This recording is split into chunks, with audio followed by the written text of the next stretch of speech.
Les ateliers participatifs ont très longtemps été l'apanage des consultants, dont c'était une des valeurs ajoutées principales, le fait d'arriver, de mettre en brainstorming toutes les techniques de plus en plus sophistiquées qui permettaient de mettre en dynamique, sur des dynamiques originales, mettre en dynamique donc les équipes.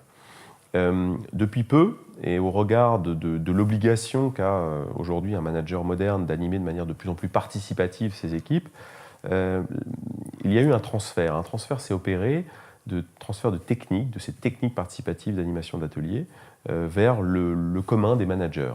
Aujourd'hui, de plus en plus de managers commencent à maîtriser, à s'intéresser à ces techniques et les mènent, encore pas au quotidien, mais plus seulement dans des cadres réservés aux grands projets, mais aussi dans l'exercice quotidien.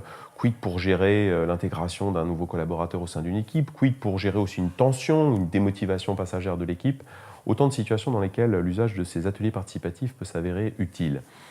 Alors, c'est l'occasion de revisiter un petit peu ces techniques-là.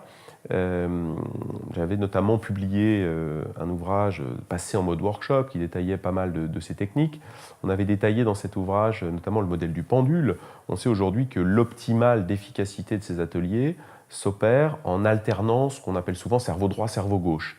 C'est-à-dire, contrairement à ce qu'on pense, le maximum de créativité n'est pas obtenu en ne faisant que brainstormer de manière très créa les participants. Mais au contraire, en alternant des phases de créativité pure, de brainstorming très débridé, très peu cadré, avec des phases de recentrage, d'où l'idée du pendule, qui représenterait une forme de sinusoïde d'alternance entre des phases plutôt créatives débridées et des phases de recentrage, de recadrage. C'est ainsi qu'on obtient le maximum d'efficacité et de productivité, mais aussi de créativité lors de ces ateliers.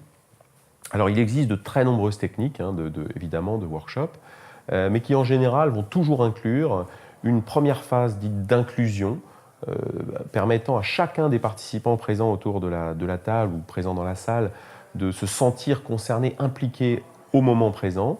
Et puis ensuite, après un certain nombre d'alternances, une phase de projection où on va se poser la question du qu'est-ce qui se passe dès demain.